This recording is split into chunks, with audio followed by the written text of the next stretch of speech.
en realidad para luchar contra Dios. Tal vez pensando, hay que cuidarnos de Dios porque puede destruirnos con otro diluvio. Decidieron construir una torre tan alta que llegara al cielo de tal manera que aunque cayera todo el agua del cielo, no los alcanzaría a ellos. La intención humana de desafiar a Dios. Sin embargo, Dios tenía un plan para la humanidad y los esparció, como vamos a ver en el relato más adelante.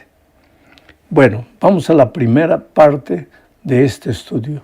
Tiene que ver con la situación del ser humano después que terminó el diluvio. Voy a leer Génesis capítulo 9, versículos 18 al 21. Dice: los hijos de Noé que salieron del arca fueron Sem, Cam, que es padre de Canaán, y Jafet. Estos tres son los hijos de Noé.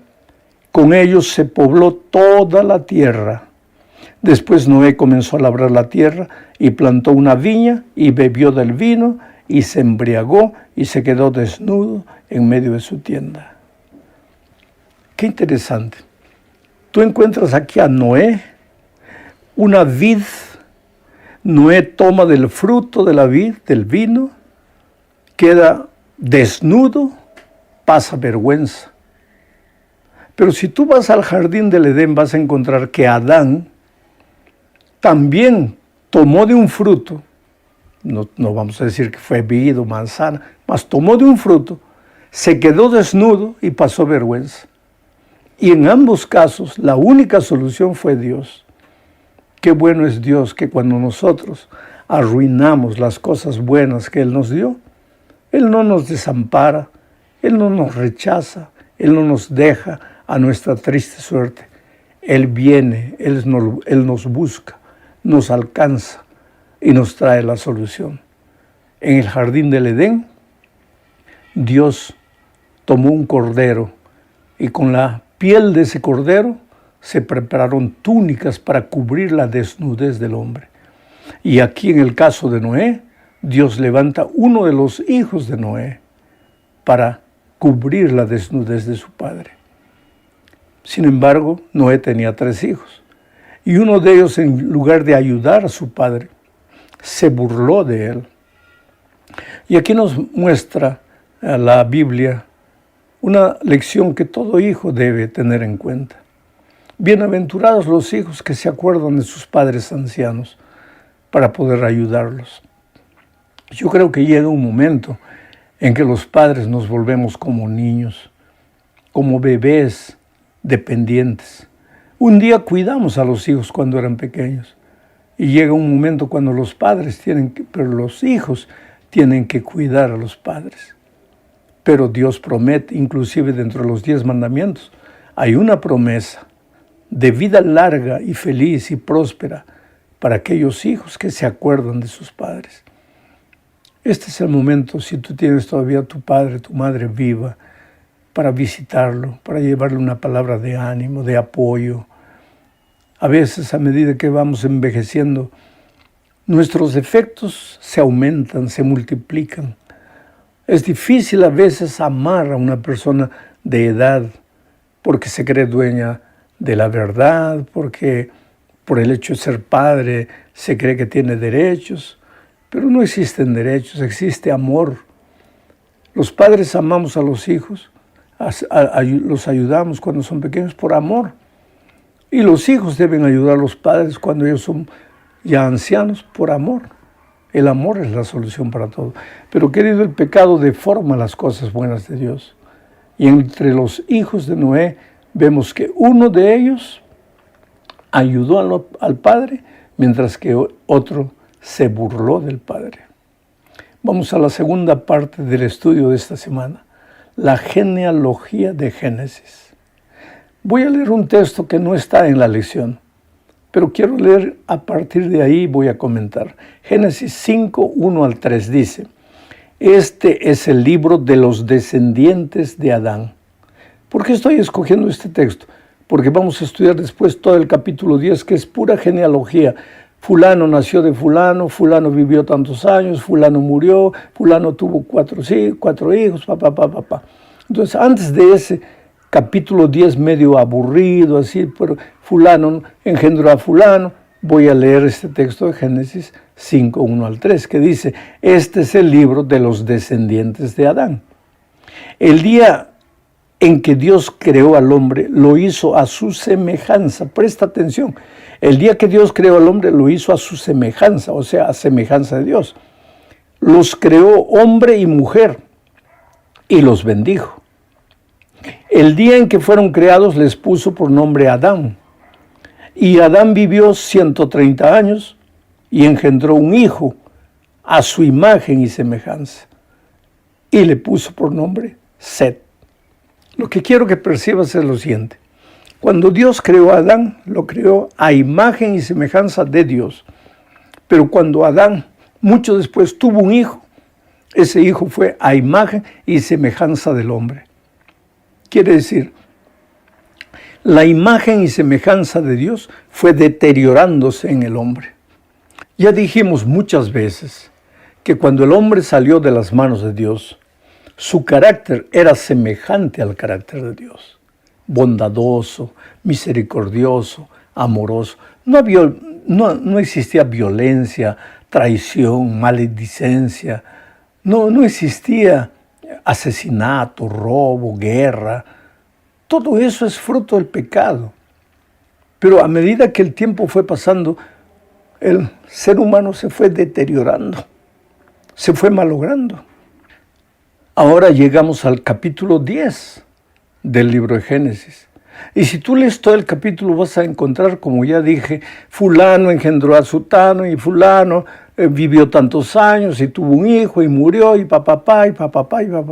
Y mucha gente se pregunta, pero ¿qué lección espiritual voy a encontrar en ese capítulo 10? Inclusive mucha gente ya se pasa del capítulo 9 al 11, porque para no perder tiempo leyendo el capítulo 10, que aparentemente no tiene ninguna historia, ningún relato. Sin embargo, el capítulo 10, o sea, el capítulo de la genealogía de Adán, está ahí por tres motivos. Primero, para darle autenticidad histórica al relato bíblico. Segundo, para mostrarte que todos esos personajes tienen partida de nacimiento. Ahí está la partida. En el capítulo 10 está la partida de nacimiento de ellos.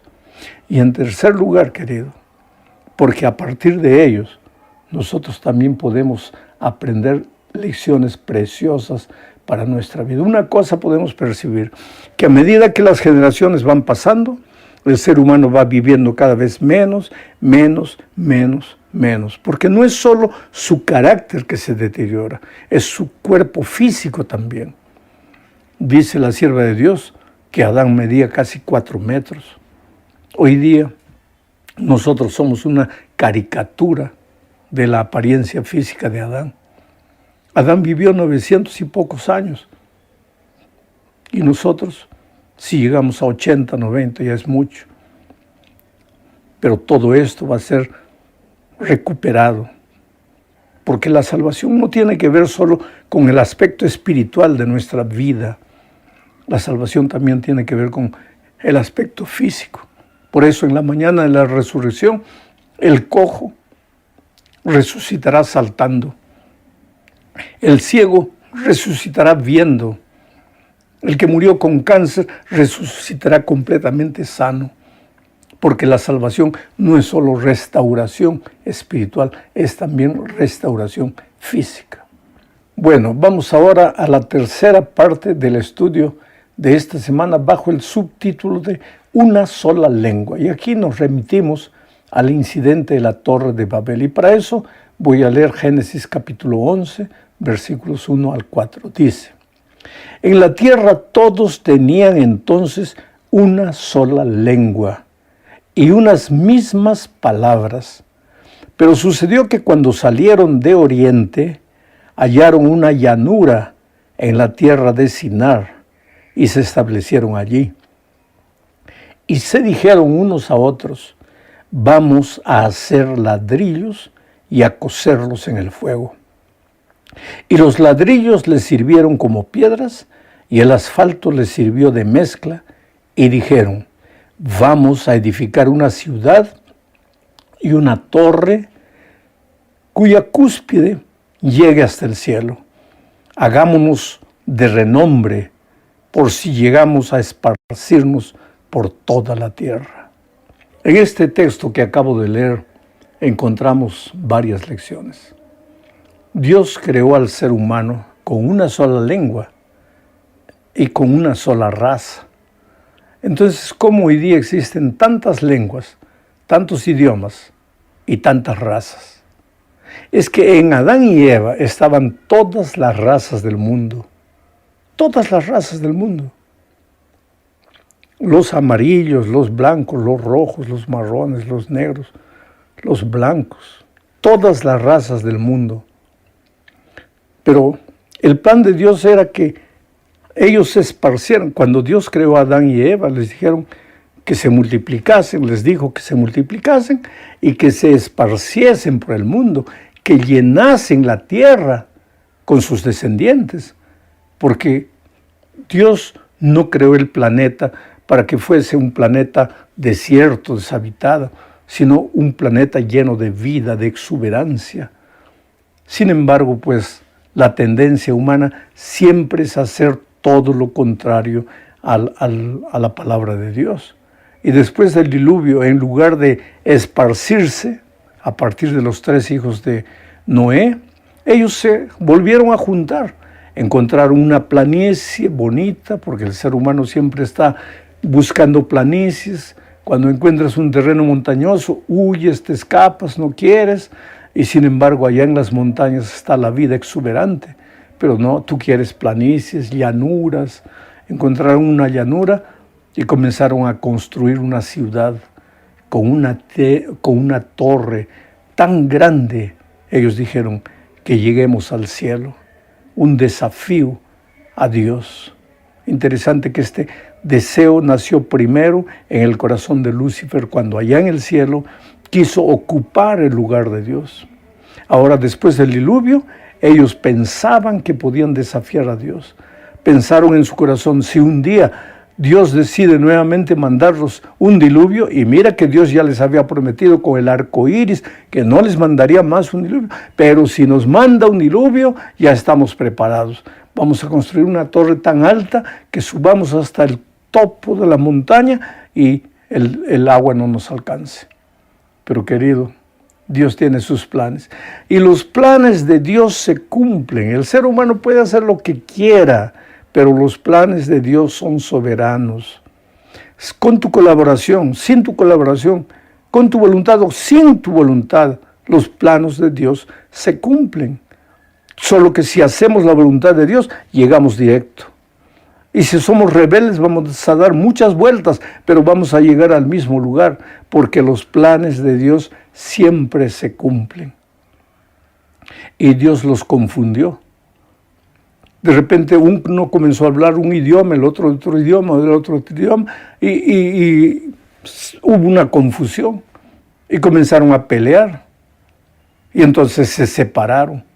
Los que hablaban más o menos el mismo idioma se fueron a una región. Los que hablaban el otro idioma se fueron a otra región. Los que hablaban el otro a otra región y se esparcieron por el mundo. Y lógicamente al casarse entre ellos mismos, porque en el principio se casaban hermanos, primos, no era como hoy.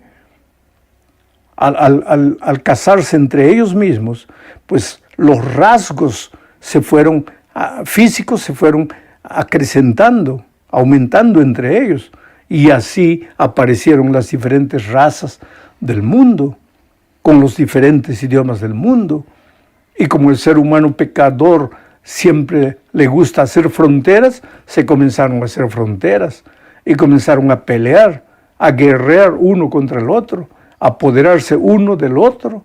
Y eso es lo que estamos viendo hoy día, porque la cultura puede haber cambiado. Hoy día podemos considerarnos más inteligentes que los hombres de aquel tiempo. Hoy día hay tecnología, hay redes sociales, hay todo, pero continuamos invadiendo un país pequeño, continuamos abusando del menor, porque el corazón humano sigue siendo malvado, nunca ha cambiado, y la única solución para todo esto es Cristo. Vamos a la cuarta parte de este estudio. Mira lo que dice Génesis capítulo 11, versículos 5 al 7.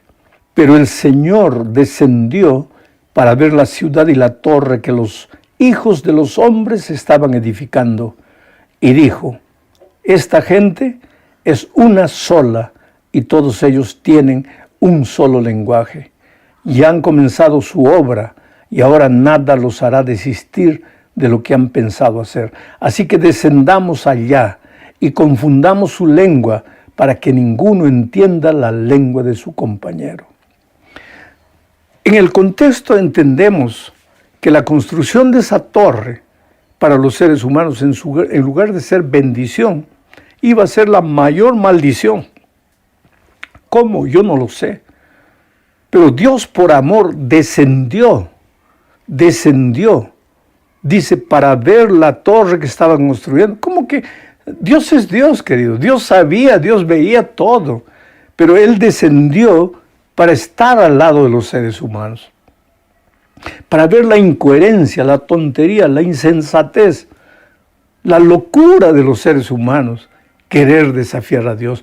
Orgullo es la loca idea de pensar que puedes vivir sin Dios. El ser humano de nuestros días es orgulloso, vanaglorioso. Él cree que puede vivir sin Dios, y tú puedes intentar hacerlo, pero más tarde o más temprano vas a caer al suelo como Saulo de Tarso, tragar el polvo de la tierra. Vas a descender como Jonás al vientre de una ballena para entender que eres polvo, que eres ser humano, que no tienes fuerzas. Tú puedes desafiar a Dios mientras tienes salud, mientras tienes dinero, mientras tienes familia, mientras tienes empleo. Pero cuando pierdes todo, cuando esta vida te quita todo, ya no te queda otra cosa sino volver los ojos a Dios. Ahora, qué bueno es Dios, que cuando el hombre rebelde agarra la vida y quiere vivirla como quiere, podría dejar, bueno, muérete, pues decidiste vivir como quieres, pues sufre las consecuencias. Pero no, Dios descendió a esta tierra. Y yo agradezco a Dios porque un día Él, en la persona de Jesucristo, descendió a este mundo para morir la muerte de un delincuente. ¿Para qué? Para salvarme de la muerte, porque era yo que debería haber sido crucificado. Pero Dios me amó tanto que descendió, que bajó a esta tierra para alcanzarme en mi incapacidad. Terminamos el comentario de esta semana hablando de la redención del exilio. Tú sabes que el exilio puede ser un instrumento de redención. A eso es lo que me refiero.